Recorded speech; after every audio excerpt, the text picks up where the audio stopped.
when we stopped talking about all the stuff that we spent the last 40 minutes talking about that had nothing much to do with our podcast. I think... Which we do every week. Right. It's always like, we have to catch up, and then we'll do the podcast. Yeah, we always know it's going to be at least like half an hour in between getting on Zoom and then actually starting. I think it was the last one we recorded where it was actually like, we got on, we talked for like 5 minutes, and then we're like, okay, let's do this. Yeah, because I think like maybe because it hadn't been that long since we'd spoken or something. I don't know. Probably. And here we are to talk about ghosts. Yes. Welcome to episode 10 of Rowan and Pine. Can you believe there has been 10 episodes? Hopefully at least 10 more. Yeah, and hopefully they've just gotten better. Right. Because I'm sure there's a few sketchy ones in there that like we apologize for, but also we don't apologize for because every podcast has a few shitty episodes at the start. Yes. Yeah. Yeah, ours were definitely... Oh, my tea is here. Oh, there's a cameo. Oh, look, it's Medardo. Say hi. Hello. Hi, Medardo. You can't First hear time her. seeing you on Zoom. Wow. That's going to be so much fun to edit. All right. So, back to podcasting. Before the tea pause, Tea pause. we were telling you that episode 10 is going to be all about ghost stories. So we have some listener ghost stories, some of our own ghost stories, a couple of ghost stories sourced online. So I have a hot chocolate. Emily just brought some tea. Mm-hmm. It's apple cinnamon tea, so it's very fall friendly. Yes. So we encourage you to curl up, make a hot drink, listen to some ghost stories, but maybe not right before bed. So the first story that we have for you guys today is a listener submitted one, and it's from my friend Elaine, who I have to say is probably our most avid listener. Because I get texts about the content of this podcast like on a weekly basis. That's amazing. Sometimes they're threatening me. No. So this story is actually the first in a category that I am referring to as creepy kids, because it's stuff from when people were kids and were creeping their parents out. Don't we all? So Elaine's story goes like this. This story came about when I was pregnant, but I didn't know yet. I was having really weird dreams, and there was always an old phone, and someone called Emma kept ringing me. I had lots of different dreams where I was at work, I could have been at my house, I could have been out, but it was always the same phone. I told my mom about it, and she was like, "Oh, do you not remember Emma?" It turns out when I was very small, like 1.5, 2 years old, I started talking to myself loads and refusing to wear shoes. My mom thought it was because Michelle, who's Elaine's younger sister, was born and that I was just talking. Then I told her that Emma didn't have to wear shoes, so I shouldn't have to. This went on for a year or so, and it turns out that Emma wore a white dress but never wore shoes and would come to play with me. Mom mentioned this to the doctor when I was nearly 4 because it was going on for so long and I was getting ready to start school. And I still refuse to wear shoes, except for wellies sometimes, Wellington boots, which is a very 4-year-old thing to only insist on wearing. Pretty much. They just slip right on. I had started saying that I wanted Emma to leave me alone because she was always there and I just wanted to play by myself. The doctor said that he wanted to try something. He gave Mom an old rotary phone and told her to tell me to start talking to Emma and telling her not to come for a while. So she did, and this kept up for a couple of weeks. Then one day I told Mom that she was going to go away now so I could go to school. Wow. Turns out that Emma was a little girl who lived in the next house up from my grandmother's in the 60s and had died of pneumonia in her bed after being sick for ages. She was an only child and wanted to play with the other kids all the time. My doctor at the time had been working in the surgery but was only there a little while when she died. The phone calls I kept getting in my dream were, "I told you I'd come back when you needed me, so I'm back again."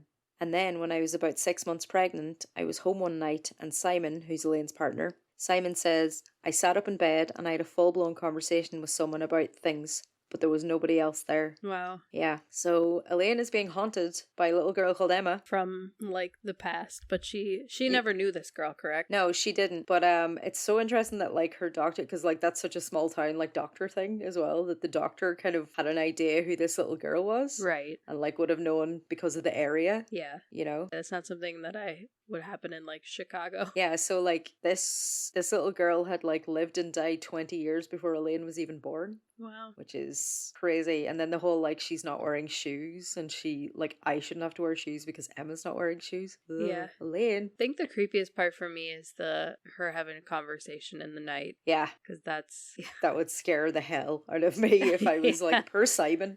Right. Like, get out. Yeah.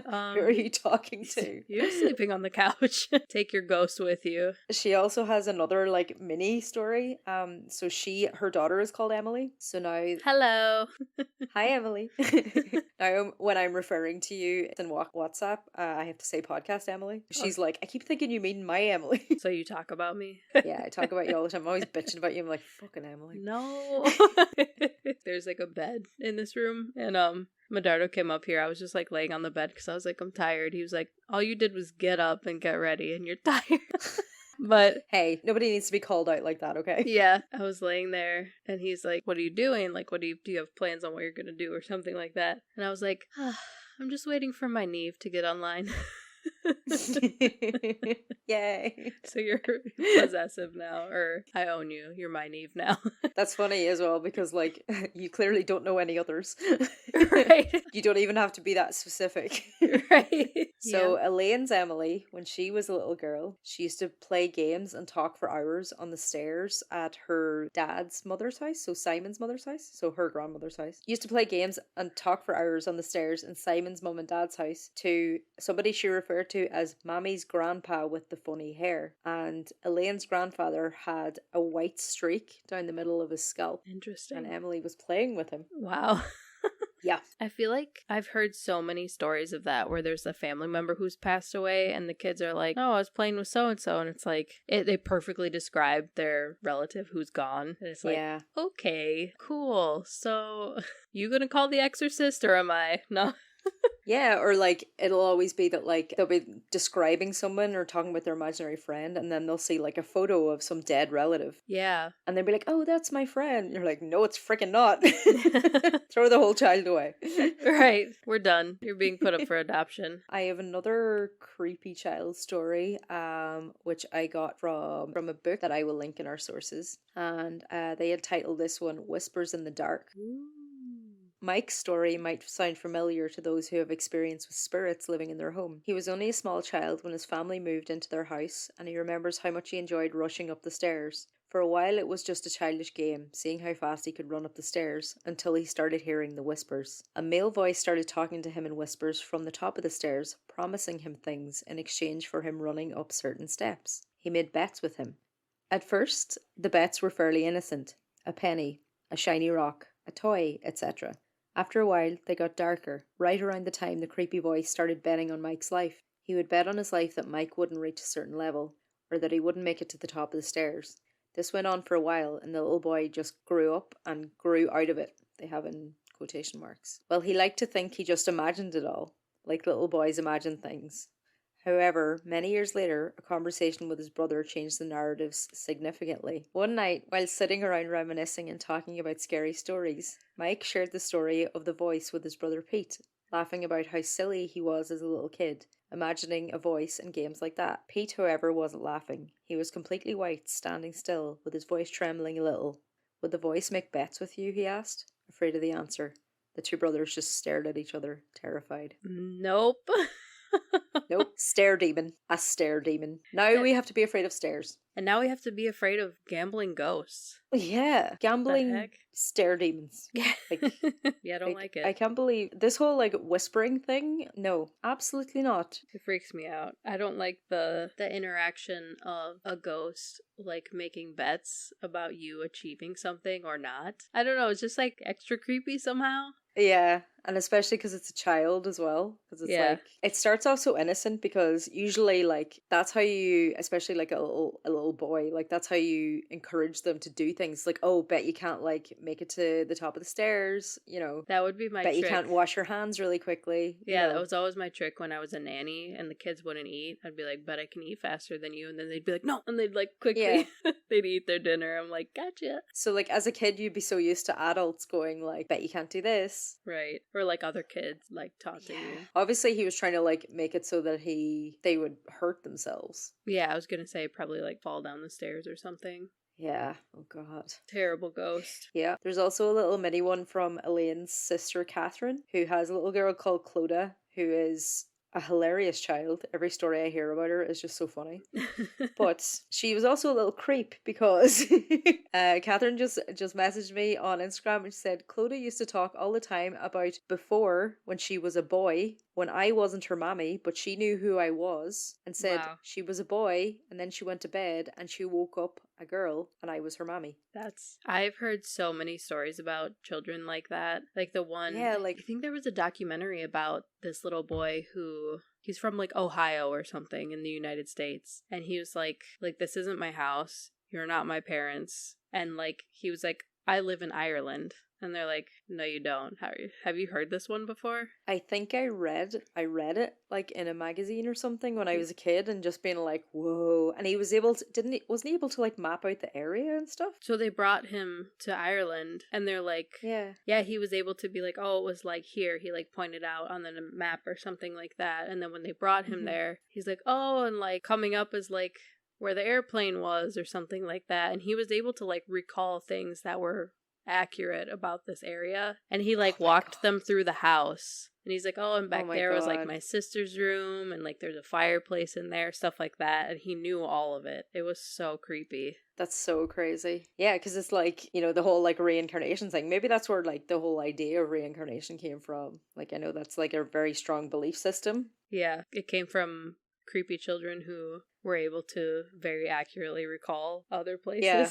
And especially like kids who like have no concept of something like that, you know, when they're just saying, oh, like in my old life. Right. Well, and like a 5-year-old. Yeah. He was pretty young for like a 5-year-old to be like, oh, in Ireland. It's like, I didn't know really about stuff like that when I was a kid. No, not at all. Yeah, it's really weird. I don't know. It's just weird how stuff like that happens. And it makes me like a little jealous. I'm like, I wish I could have been a kid like that. Like, no, Mom, I'm from California. What?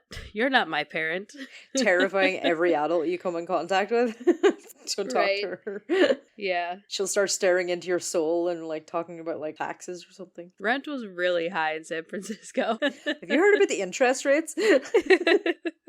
Do you believe, like, I know I've heard it said before that there's this whole thing of like, you're only sensitive to otherworldly things up until like you're out of like the toddler stage or like until you're like school age. Like, I think it seems to happen so much. Like how they say that you kind of like lose your ability to like hear things or see things or whatever. Yeah, I feel like I believe that. As we get older, we try to use science to explain things. I mean, some of us do. Some of us fully are just like, no, I want to believe. Some of us are Mulder and some of us are Scully.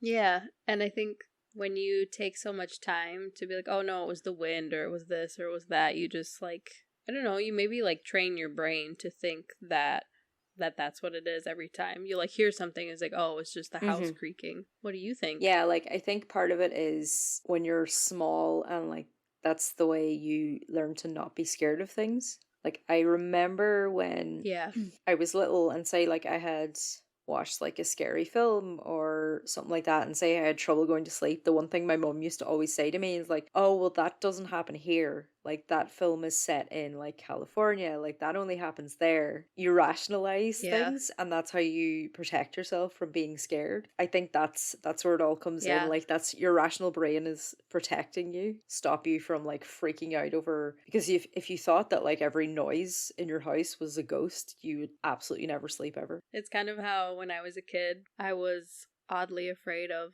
undertow, like in... bodies. It usually happens in like rivers and stuff like that. Where you get like dragged under. Yeah, it has to be like a moving body of water. But I was like terrified of it in like any body of water. And my parents had to be like, Emily, it's not gonna happen in the local swimming pool. Well, it's just like every kid when they see Jaws for the first time, they're like irrationally terrified of sharks. I was gonna say, or Jaws. Like, they had to be like, there is not gonna be a shark in a Minnesota lake. Especially, like, in Ireland, like, our biggest carnivore is badger, I think. I don't think we have anything bigger than that. I mean, they're scary, but That's pretty funny. Yeah, they could fuck your dog up, like. Honey badger don't care. Honey badger don't give a shit. I think a badger took one of Ewan's dog's eyes. Oh no. Per Jack. Rest in peace, Jack. Jack was a West Highland Terrier with a terrible attitude and hated me. But he loved Ewan, and he only had one eye. He's very cute. He was built like a little tank. Oh. Also, fun fact about West Highland Terriers is they can be lifted up by their tails, although I would not suggest trying it. You can, but don't. Know that you can, just don't try it out. Because, yeah, apparently they were bred for like going into rabbit burrows. Okay. So they bred them with strong tails so that their owners could pull them out by the tail. Like, all right, enough. Pull them out. Yeah, so those are my little collection of creepy kid stories. And Emily, would you like to take it away with some other scary stories? Yeah. So we had, I'm not sure if this is just a listener or if this is somebody that you know. Her name is Nicole. Yeah, I used to work with Nicole in Canada, and we follow each other on Instagram, so I think she saw my call for scary stories going up. So I don't know if she's listened to the podcast, but she was kind enough to send us some of her scary stories to our email address. Yeah, so thank you, Nicole, for sending in your stories. We really appreciate Thanks, it. Nicole. So Nicole says, I grew up in a small town called Bowmanville, an hour outside of Toronto. The house I grew up in was haunted. I always seemed to attract these experiences. I seemed to sense the presence of ghosts. When I was a small girl, maybe 5 or 6, I was laying on the top bunk of my bunk bed that I shared with my younger sister. It was an early morning in the winter, and the house was cold and dark. My sister and I were arguing about who should get out of their warm bed and turn on the light. Suddenly, the light turned on. The switch was beside the inside of our door, and the door was closed. We could see that no one was there, but as kids, you just think, haha, that was nice. You don't really question how or why. Yeah, that's true. I appreciate that. They're like, sweet, someone turned on the light for us. She said, the basement always scared me. I can remember always facing a certain direction when we were playing because I felt like someone was watching me from a certain corner. Oh. I would always run up the stairs like something was chasing me. As a teenager, I moved into a room in the basement. One night, I had just gone upstairs to use the washroom, and when I got into bed and turned off the light, I felt something jump on my bed. It felt like a dog. Oh, God. I spent the rest of the night with my light on, hugging my Bible. Another time, I was woken up to my mom's voice calling my name. When I finally turned on my light, I realized it was the middle of the night, and there was no way my mom had called me. Oh, my God. As an adult, I tried to find ways to dismiss what happened as my imagination. My parents actually sold the house to my grandparents, and I returned to the house in my mid-20s. My grandma, sister, and mom had gone out to buy flowers from the garden, and I stayed back with my grandpa because I was reading a book. I got up to use the toilet, and just as I was about to get up and flush, I saw the handle of the washroom door turn back and forth, and the door rattled as my grandpa tried to open the door. I said, "Grandpa, I'm in here," but he continued to try to open the door. I sprung up and opened the door before I even flushed or washed my hands, within seconds of the handle moving. The windows were closed and the air conditioning wasn't on. As soon as I opened the door, I could see out the large kitchen window that my grandpa was about 100 feet away in the back garden. Oh, I my freaked God. out and left the Who was trying to watch you pee? Who? We need to know what kind of ghost is a weird voyeuristic pervert. It's a Petergeist. Petergeist. So after she saw her grandpa far away in the back garden, she says, I freaked out and left the house until my mom, grandma, and sister got back. I refused to be alone in that house since then. So that's creepy. Holy shit. Yeah. I don't fucking blame you. She has a couple other stories. She says, also I've been in many spaces where I can sense that someone has died or a spirit, and sometimes how they died. I once stayed at an old hostel in Old Quebec City. There was an enclosed walkway from one part of the building to the next. As I walked through it, it suddenly felt ice cold, and I knew someone had hung themselves off of one of the railings. I could actually hear the sound of the rope rubbing against the rails of the handrail. Stop. Oh, That's my terrifying. God. Wow. And see, when she says that, I can imagine what that sounds like too. Holy fuck. I know, I just got chills. I'm like, okay, Yeah. that's terrifying. Oh my God. And then her final story is most recently in Hong Kong. I toured an older building that was previously a theater / pool hall / shopping mall. That's a very interesting combo. Yeah. I felt the feeling of someone watching me in a particular area of the building. I later asked the tour guide if it was haunted. She looked shocked at my question. She said yes. People had been hearing voices and weird things had happened to the staff. I asked her, was it in the old mall area? She was shocked and said yes.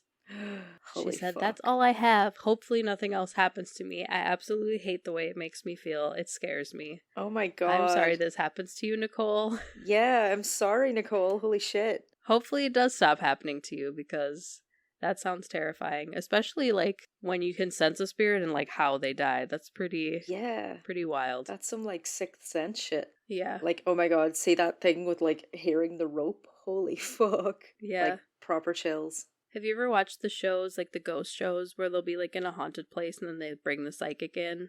And the psychic will be like, I'm feeling, like pressure on my chest, like my heart is starting to race. And it's like, oh yeah, somebody died of a heart attack, like, in this bed. Oh. It's, like, so weird. There was, like, a UK show called Most Haunted. And there was a medium on it called Derek Akora. And he was exposed as a fraud. But he used to do he used to do stuff like that. But then, like, the funniest thing he would do, and you'd be watching it, like, I used to eat all this up, like, when I was like 12 watching it. I'm like, oh my god. He used to get, like, that's how we started this podcast. Yeah, he would get, like, possessed by a ghost, and it would be like a ghost of a little boy, and he'd be putting on a little boy voice. Oh no. And he was from Liverpool, and it usually had a Liverpool accent. That's the worst. That's like, have you ever seen he's like the psychic, his name is Chip Coffee. No. I thought you were going to say the little one that looks like he's like a 30-year-old man, and he looks like a little boy that's on Netflix. I don't know who that is. He's creepy but no, as fuck to me. This guy is on some shows that I like. He's, like, a little bit older. He apparently worked with Ed and Lorraine Warren. Do you know who they are? Yeah. Okay, so he apparently worked with them. From the Conjuring movies. Yes. But they're real people who like investigated the Amityville Horror House and the Annabelle the doll. Like, they had Annabelle in their possession, like, had her locked in a box. Anyway, so he was, like, friends with them. He is so obnoxious when he's on these shows. He'll look at, like, one of the people who are doing the investigating, and he's like, they think you're a bitch. And he just he'll get super, like, worked up, and he's like, get out. Everybody get out. Like, he's got this, like, weird kind of southern accent, and it's just like, he'll just start, like, yelling and stuff, and it's like, take the drama down a notch. Oh god.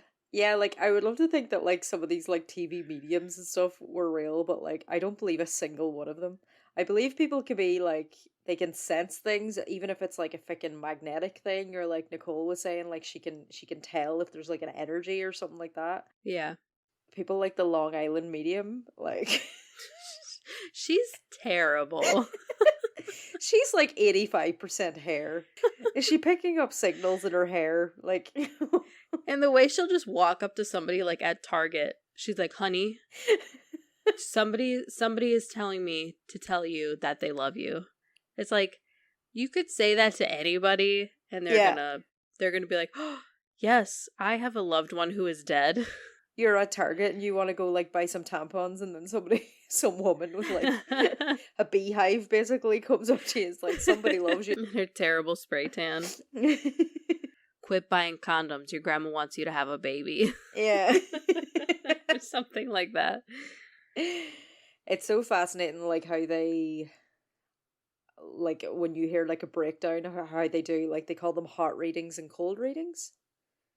So, like, the cold reading is when they'll just be like, I'm getting a letter D. And you're like, yeah. Oh, wow. What are the chances that somebody in here knows someone whose name has a D in it? And then, like, the hot readings are, I think it was exposed that, is it John Edward? Some of the crew on his show used to go out to the audience when they were in line waiting to get into the show and, like, pose as just regular people and talk to them. Oh, who are you hoping to talk to? And then they go in and tell him. Yeah, or they would, more recently with the internet, they would see the names of people who paid for the tickets, and then they would, like, search them on Facebook. And try to, like, gather information that way. Yeah, because people will always share, like, you know, like, anytime, like, any of my family members have died, like, you share funeral details for, like, other people, and that'll usually be a public post on your Facebook so everybody can see it, you know? Yeah. Yeah, it's so fucked. I was listening to an American Hysteria episode as well about oh my god, what's their name? You know, the two sisters that like started the whole medium thing? Is that the Fox sisters? The Fox sisters, yes. And I thought there was 3 of them. maybe there are 3. I think I just always pictured 2 in my head. However many sisters there are. Yeah.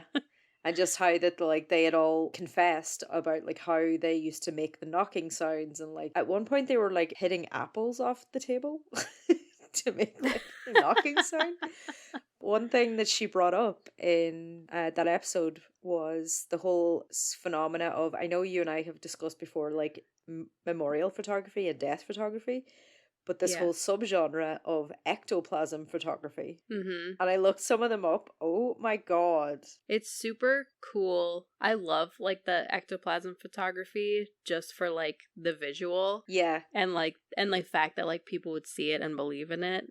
But like I don't believe it at all. It just was like, I don't know. I think it's just like one of those things in history where I'm like, I'm super into this even though I know it's fake. Yeah, I'll see if we can find it so we can put it up on the Instagram. There's one where it's clearly like somebody holding gauze in their mouth, and somebody else has like edited it to put the face of somebody in the gauze. So there's like a ghost face. but it's just like a photo of somebody like just like in the just a completely expressionless face. Just looking like he's slowly sliding out of this person's mouth. I feel like that's something we should do an episode on. Is like old. Do they call it spiritualism? Yes. What so did the they call spiritualist it? movement. Yes. Yeah. I feel like we should do an episode on it. That would be super fun. Sadly enough, it'll be a completely like, this is all bullshit. But yeah. We could do like spirit photography of ourselves. Yeah. Where we just have like cotton like around our heads. Yeah. We could be ghosts together because we've never actually been in the same room. Yeah. We could do like I could do like a ghost version of me beside you. Where I was thinking with like the gauze, put your face in mine and then my face on yours. That would be amazing. Oh my god, that would be too funny. Like, we're finally together. You have a story now, correct? I do have a story now. I have my second category, that because I lumped mine into categories because I was like, some of these are kind of in a similar vein, is about creepy like work stories. So Nicole had a work story, but this one is from Reddit, and then I have my own work story. So this is a Reddit user called Zerbo, who is an EMT, and they're talking about a haunted ambulance rig. A lot of EMTs had stories about it, but I never put much stock in paranormal stuff. That is, until I had my own experience with Rig 12. My partner and I were working in a rural community at 3 a.m, and it was pitch dark and completely quiet. We were both dozing. I was in the driver's seat, she was in the passenger seat. I woke up to a muffled voice, but I thought my partner was talking. I told her I was trying to sleep and closed my eyes. I distinctly heard a male voice say, "Oh my god, am I dying?" Followed by a few seconds of heavy breathing. Oh no. Yeah. My partner and I sat up straight and looked back into the patient compartment where it sounded like the voice had come from. Things were quiet for a couple of seconds, then we heard the click of an oxygen bottle regulator and a hiss as if it was leaking. I turned on the lights and we ran out of the rig. I thought a transient might have climbed in while we were asleep, so we opened the rear doors. No one was there. I checked the oxygen bottles. Neither was opened. We didn't sleep much after that. Nice. Yeah. Yeah, I imagine if something were to be haunted, it would be something like an ambulance or like a hospital room or something. Yeah, there is a really great, it sounds like an oxymoron, but a really great Nicolas Cage movie called Bringing Out the Dead, where he plays like an ambulance driver, and yeah, it's in that kind of vein. So yeah, like a haunted freaking ambulance rig. Oh, because when you think of all the trauma, right? So if you know, in all the ghost and haunting lore, like usually there's a trauma involved, and that's why like the ghost can't move on, or like even if it's like a memory that's been imprinted in the place, but like that. Like a residual haunting, as they call it. Yeah. The fact that it was phrased like a question, am I dying? It's scary to me because I get a little personal about it. My anxiety like hit its peak. Like I've always had anxiety, and I've always, well, like in my adult life, I've always known that I've had anxiety. But it was in 2019, my anxiety got like super bad where like my muscles all like cramped up really badly to a point where like the first time it happened, we had no clue what was going on. I told Medardo, I was like, my arms feel kind of weird. And like I started having like a lot of anxiety about it. I was like, I feel like I can't breathe and like my arms feel really weird. I was like, something's going on, like I need to go to the hospital. And as I stood up to like go get my shoes on, my like legs started feeling really weird. It felt like this like weird sensation was going down from like the inside, like my hips, like through my thighs. Within like minutes, I was laying on the couch like completely immobile. Like all my muscles were locked up. I couldn't move my hands. I couldn't do anything. Like my face muscles started freezing up. My tongue started freezing up. I sounded like I was like having a stroke. I couldn't talk. And it was terrifying. And they came to, like, the ambulance came because, like, of course, like, I literally, in those moments, I thought I was dying. Again, go to therapy, people. But, in the ambulance, I kept asking them, I was like, but am I dying? Oh. And so it's just, like, I can imagine, you know, something like that. You're, like, super, super scared. Yeah. And you're on an ambulance, like, am I dying? Yeah. So obviously you're gonna like ask like the EMTs if you see them, like, oh my god. It's so sad and it's like chilling and it's scary and oh my god. Yeah. Thank you to Reddit user Zerbo for giving us nightmares. So this story is from my friend Laura. Hi Laura. Hi Laura. I don't know you, but nice to meet you, sort of. Nice to hear your ghost story. Yeah, Laura's gonna tell us a story that it's something that happened to her dad. And her dad was a lock keeper on a river for years and years, 30 years I think she said. So wow. She's going to tell us about a encounter he had, which obviously freaked him out enough to tell people about, so yeah, it's probably going to freak us out too. Good. So this is my dad's story. He wasn't necessarily a skeptic, but he wasn't a huge believer in paranormal and ghost stories and that sort of thing. But he always would listen to someone and never dismiss someone telling their own experience. So he was a lockkeeper on the Grand Canal in Kildare for 30 years. He maintained 10 locks in the area. This particular one where this story happened, he was covering for a colleague, obviously on holidays or something. He was called out in the middle of the night, which often happened in winter when the rain was really bad. He would have to regulate and manage the water levels so that the surrounding areas wouldn't flood and the banks wouldn't burst. I think it was around 10 o'clock, but it was dark. And he got there, I think it was a place in Kildare called Ardloch, and it was lashing the rain, and he seen a little boy dressed in very, very old-fashioned clothes, which he found weird, and the little boy had no hat, raincoat, anything like that on, and he was on the same side of the canal as my dad. My dad called out to him, hello. I think the boy may or may not have said something back, hello or whatever, but he didn't really interact, and then he kind of just walked across the loch to the other side of the canal and disappeared. Just vanished into the darkness, into nothing. And my dad found the whole very, very unnerving. He went about his business, the work he had to do, and got out of there very quickly. He came home. He didn't tell us till years later, but he told my mum, and we were talking about it there recently, and she said he was so unsettled and so unnerved by the whole thing. It really, really scared him. And he never forgot that. It was always something he spoke about then when he did eventually tell us when we were older. So the fact that like, I always think it's more interesting when somebody who's kind of a skeptic sees something or hears something, because you're kind of like, obviously their mind's going to rationalize it. Yeah. So her dad, I think Laura's dad was like a military guy, pretty rational, not really not really flighty or anything like that. So if you're seeing like a child at 10 o'clock at night in the rain with absolutely like no protective gear on, it's like, that's weird, but what weirds me out more is like when they just disappear. yeah, it's kind of like the meme about the only thing scarier about finding a spider in your room is when you lose the spider. yeah, exactly. Because like if that little boy had like run away, or like if he saw him like run away somewhere, like, you know, could see him running down the road, but it's the fact that he walked across the loch and just like went into the darkness. Yeah, just it turned into mist. Oh, Jesus Christ. It's very scary. Yeah, oh my God. Thank you, Laura. Thank you for sending me your voice clip. And say hello to your dog. Yeah, that sounded like Misty. Laura has two dogs. Shout out to Misty and Ollie. They are border collies. Well, Ollie's a border collie and some kind of a spaniel, we think. Okay. He was a stray, so it's not 100% sure. Yeah. And they are the loves of her life. This woman got married in July, and I'm sure her husband would agree that the dogs are the loves of her life. So I also have a personal, like, scared at work story. My very first serving job when I was like 19, I got a job in like a pizza, like steakhouse restaurant in my hometown. Quite the combo. Yeah, it's like it does like everything. It was like the first place in my town that I think you could get pizza. So it was like this huge novelty. What the heck? Yeah, it's a really old restaurant, but it's also in a very old building. The building's like hundreds of years old.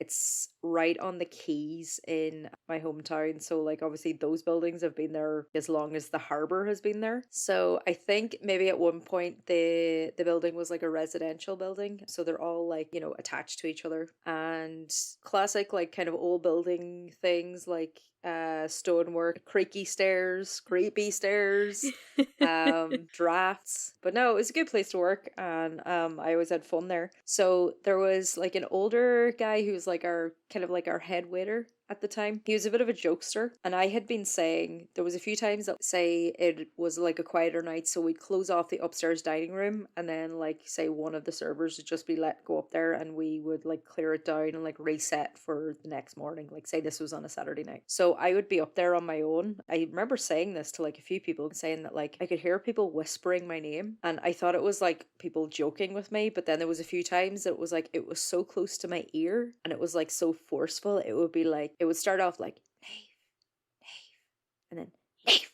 Oh my goodness. Like really kind of like trying to get my attention, and like so much so that I would like turn around. It even happened a couple of times in the middle of service when other people would be in the room. So that like had happened to me a few times, and we'd been talking about it and stuff. This older guy that worked with me, he would joke around, or like, you know, we would do like little small like harmless jokes. And there was one time it was like at the end of service, and when the two dining areas were full, we'd bring people up to the bar to wait. But it wasn't like a bar that you could just come into and like order a drink or anything like that. It was basically just a waiting area where we served our tables from. Okay. So I was sent up to sweep out and clean up the bar. So I was going up the stairs, and as I said, the stairs are really creaky, and I could feel this large presence like right behind me, following me up the stairs. No. And I thought it was this guy that I worked with. So much so that I started running, because it was like he was like thumping up the stairs after me. Wow. Like, you know, to make me run. And he had done stuff like this before. So I ran all the way up the stairs, and I turned around like laughing, going like, you know, to say like, oh, fuck you, like, Yeah. stop making me run, like something like that. And there was absolutely nobody behind me. That's so weird. Could you hear anything, or you could just feel it? I could feel it, and like the thumps on the stairs, I don't know, did my brain fill in the blanks, but I could feel this presence. You know when you can feel somebody behind you like forcing you upstairs? Yeah. And like he used to do it to me quite a lot. Like if it was like just the two of us, he'd be like running after me to make me run faster, Oh my because you gosh. just kind of do that automatically. Yeah. So yeah, I went up, he wasn't there, so I was like, fuck, like it was freaking me out, and that was all I could think of like the whole time I was cleaning up the bar. And I went downstairs again. I told him, and he was like, I was not upstairs. I have not been upstairs in like an hour or so. And I said this in front of one of the other servers, an older lady. She was like in her 50s at the time, who'd worked there for years and years and years. And she heard like me saying to him like that I was fully convinced that he was following me up the stairs. And she said, yeah, there's a reason I never go up to the bar at night. Oh no. And I was like, what do you mean? She said, yeah, I always send you kids up to clean the bar, because there have been times that I've been up there and I've seen things in the mirror above the fireplace. Oh my gosh. So she makes you guys do it without even telling you. Yeah, she makes everybody else do it. Because it would be like, the whole bar would be in candlelight. So, you know, obviously if you're going to see anything in the mirror, it's when there's candlelight. Right. So that was my haunted workplace experiences. Yeah, that's pretty creepy. I can still feel that sensation of somebody being right behind me on stairs. Yuck. I don't like that. I don't like that feeling of thinking like somebody's near you. Mm-hmm. Like it gives you this weird sense of urgency, like you have to go faster, you have to get away, and like I just remember like if you feel like you're being chased, you're gonna run. Yeah. And it was like, I remember like my stomach dropping because I thought it was like funny. And I Yeah. was like, oh, you bastard, like chasing me up the stairs and turning around and there not being anybody there. And my stomach just like dropping to my knees going, oh God. Yeah, when the adrenaline hits. My dad actually, this is ghost things. When I was a kid, my dad got his hair cut from the same guy like my whole childhood. And the guy he cut hair like not super far from our house. It was like maybe a 10-15 minute drive. And then he like got his own salon. And it was like maybe like a half hour from my house. And when he moved to this new salon, it was weird because it's like an old building in like a strip. And the one day we went for my dad to get his hair cut, and we were like trying to open the front door and it wouldn't open. And it was really weird because like we were like trying to turn the knob and like pull and like or push or whatever it was, and it was not opening. And then all of a sudden it just opened. And it was like, whoa. That's really weird. And we walked in and my dad was like talking to like the women at the front desk, and I think like they named the ghost, it was like Harry or something. We'll say it was Harry for the sake of the podcast. I love when people name ghosts. Yeah, they're like, oh, that's probably It Harry. makes me so happy. And we're like, what? And they're like, yeah, there's a ghost here. And like sometimes you just can't open the door. Sometimes like shampoo bottles just fly off the shelf across the room. Holy shit. And like just like weird stuff like that. And we were like, okay. And like I think my brother was asking my dad's barber, he's like, does it freak you out? Like, is it scary? He's like, no, you just kind of get used to it. It's like, oh my God. What? I don't know if I'd ever get used to that. Yeah, it would be weird, especially if things are like flying off the shelves. Yeah. Like, I don't want to have to duck randomly. Yeah, like I've never experienced like a true haunting like that, so I don't know. I think it would freak the absolute hell out of me. Yeah. But you have. But that's, I have. I grew up in what I call a haunted house. I don't know. It's really weird because like I'll tell people, I'll be like, yeah, I grew up in a haunted house, and they're like, what? When I was 6, my parents split and my mom went to live in an apartment. I think she lived there for like about a year, 6 months to a year. And you know how you can't really like, keep track of time when you're a child? Mm-hmm. I can barely do it now. Yeah, but then after that, we ended up moving into my grandparents' house, and they had like a quote unquote like cabin. I don't know, it was just like another house they had on like, it was like my grandpa's like family land from forever. Anyway, so they moved there. And then we moved into their house. So, like, the point I'm getting at is my grandparents bought this house in, like, the 50s. And they were the first owners of this house. Okay. It was built, and then they moved in. Okay. So nobody else had ever lived there. Right. And my mom grew up in this house. My aunt grew up in this house. Apparently, my mom said there wasn't, like... Or maybe she did say there was, like, a couple weird things that happened when she was a kid. She did say, this was like super recent, she told us that she was walking in the hallway one time and then just like a noose fell in front of her. Oh, and God. Then it was gone. What? So it just like popped up and then was gone. Holy fuck. Of all things to like pop up as well, that's like the most menacing possible thing. It was weird because she just told me this in the last like couple years. And when she said it, it was almost like she had forgotten that it happened. She's like, oh, wait, there was that one time. And it's like, what? You just forgot to tell us this whole time. Well, that was like me with my like haunted workplace story, because you asked me, you were like, have you ever experienced any hauntings? And I was like, no, not really. And then I completely forgot about that. You know? Yeah. It's weird. But it seems like other than that, there wasn't really anything that happened at their house. I remember being a kid and going to my grandparents' house, and I never felt weird there. Like, it never felt off or scary or anything like that. Like, we would play in the basement by ourselves. Everything was fine. So then we moved in, and I can't really remember when stuff started happening, but I think it was pretty quickly because my brother and I, like, it was, like, really hard for us to go to sleep at night. Like, we would be at my dad's house and we would be fine. It wasn't like an issue at my dad's house. I don't know. So I try to be like, oh, maybe we were just both like really anxious, but it wasn't, it was only problem at this house. Okay. Yeah, we would just kind of like, we would hear certain things. My brother and I both talked about how at night we would hear, like it sounded like the TV was on, but it wasn't. It was like you could like hear people like having conversations and it sounded like like lots of people having conversations. Oh, God. And so we started, and it was like the way the house was set up is like all of our bedrooms were like we could see like each other's doors, like from our doors. Mhm. It was like a little hallway, and then it was the living room. I had like a mirror in my room, and so I was able to like from my bed I could like see into the hallway, which good or bad idea, I don't really know. It got to a point where my brother and I would be like, can we leave the light and the TV on in the living room when we go to sleep?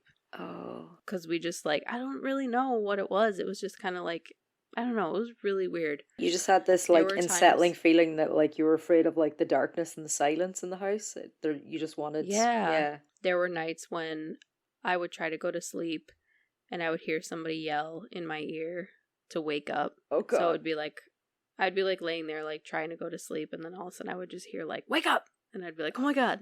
Oh, God. I would hear like whispering in my ear, just like weird stuff like that. And I can't remember if my brother heard those things too, but there was a time when I don't remember who said it first, but like either my mom or my brother, one of them said like, oh, I had this super creepy dream last night. And the other one was like, oh, I had a really creepy dream too. And they both dreamt that there was like a shadowy man with a top hat standing in the hallway looking at them. No. It was creepy. Shut up. And I was just like, what? Oh, my God.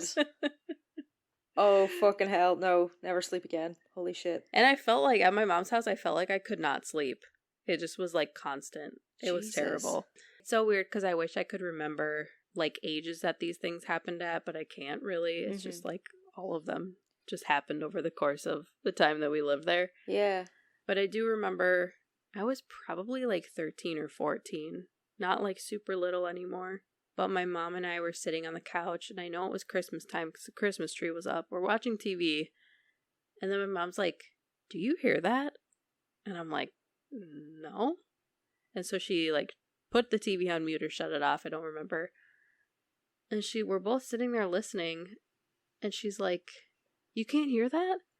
And I'm like, no. And then she's like, okay. And she turns the TV back on. And we're watching, and then all of a sudden I'm like, I think I hear it now. And she's like, you hear it? I'm like, yes. So she goes to the kitchen, which is like right outside the living room. And then she's like, oh my God. And I'm like, at this point, I'm like hiding behind the Christmas tree. I was just like, no, like what's happening? And she's like, come here. And our basement door was just like rattling. Oh my God. Like super violently. And like, so it was closed. And you know when it's closed, it's like, it can still move like slightly.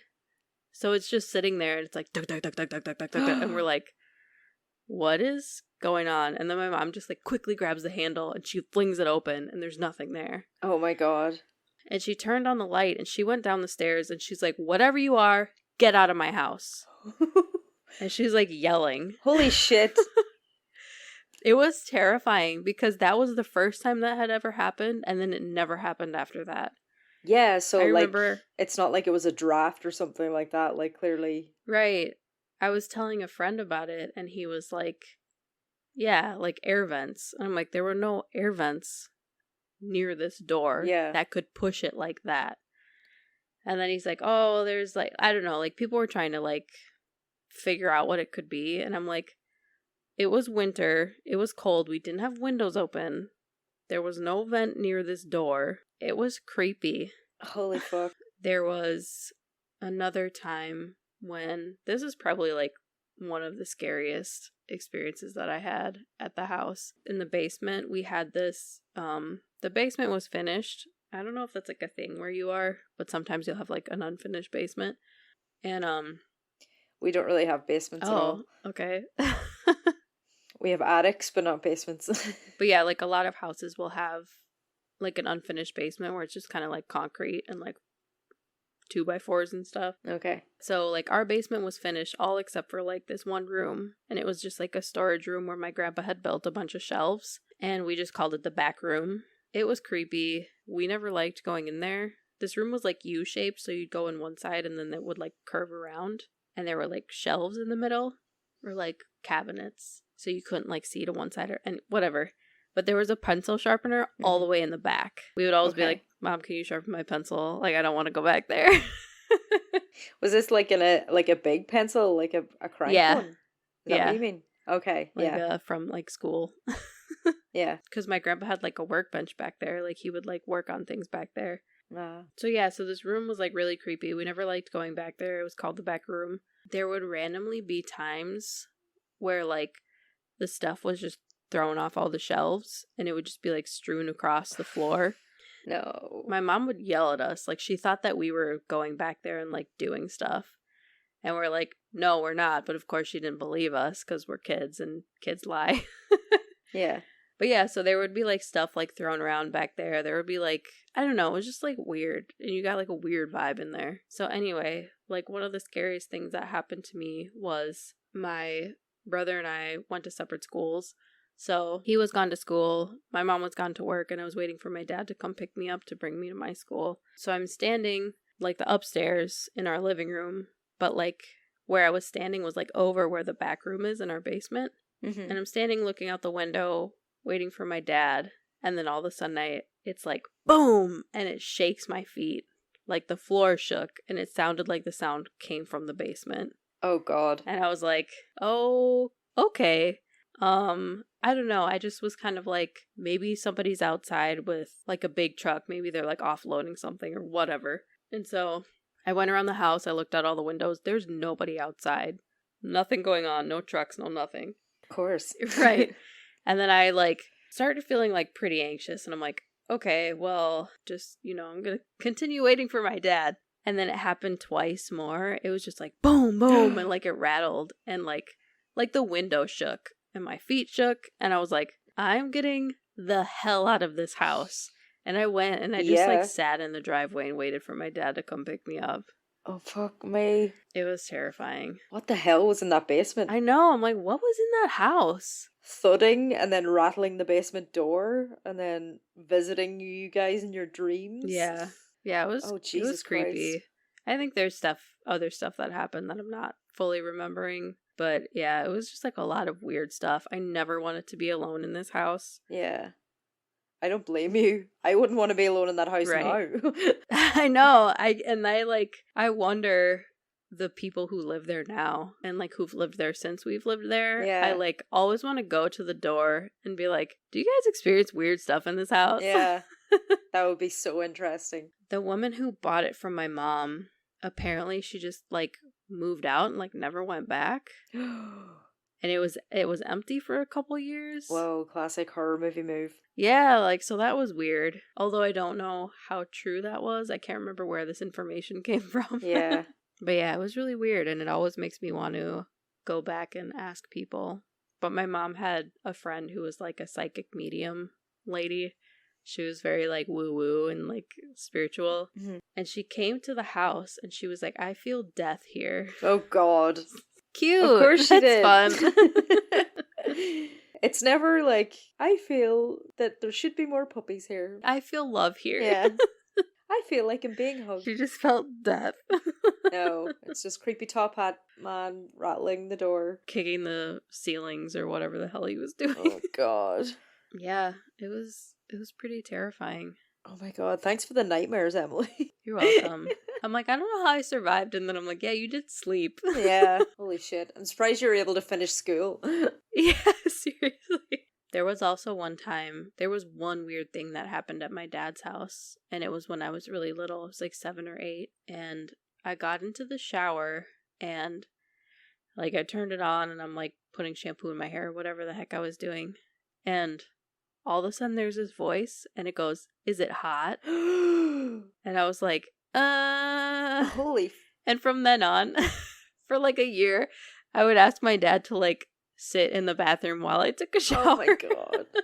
Yeah, I wouldn't freaking blame you. Can you just, like, sit there while I, like, bathe? Because I don't want to hear a creepy voice. Jesus Christ. It was terrifying. That was the only thing that ever happened there. Oh, my God. Bonus creep fest. So bonus ghost content. if you weren't afraid of your basement or your bedroom, now you're afraid of your shower. Yeah, it took a while. So yeah, that was my ghost story. I feel like I'm forgetting something, but I could maybe tell it in another episode if I remember. Yeah, I'm sure we'll have another episode of like something like this in us.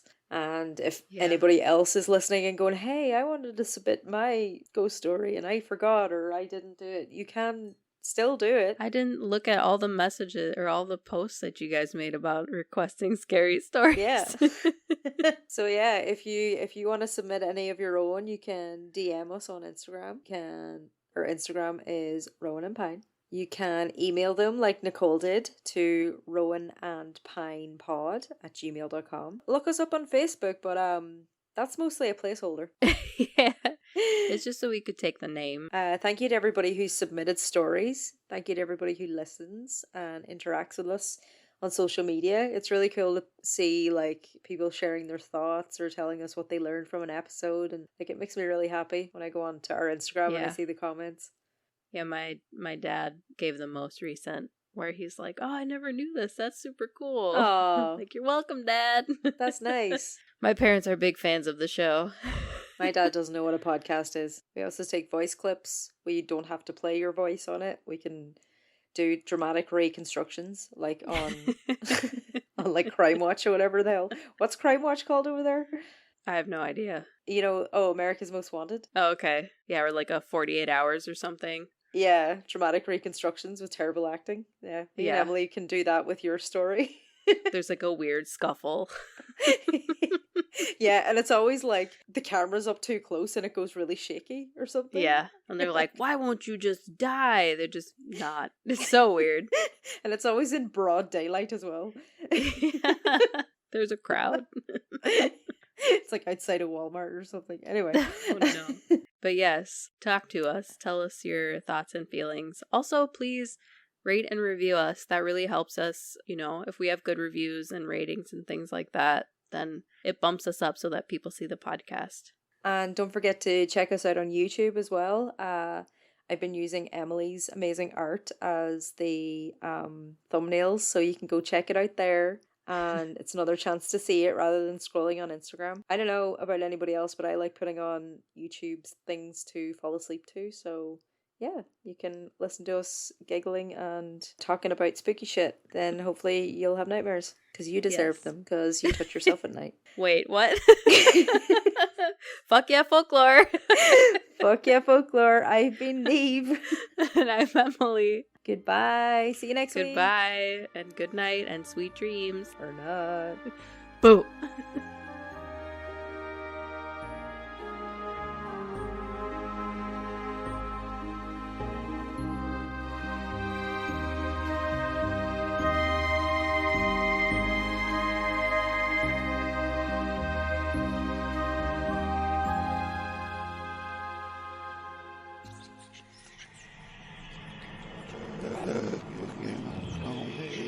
Get one on a good.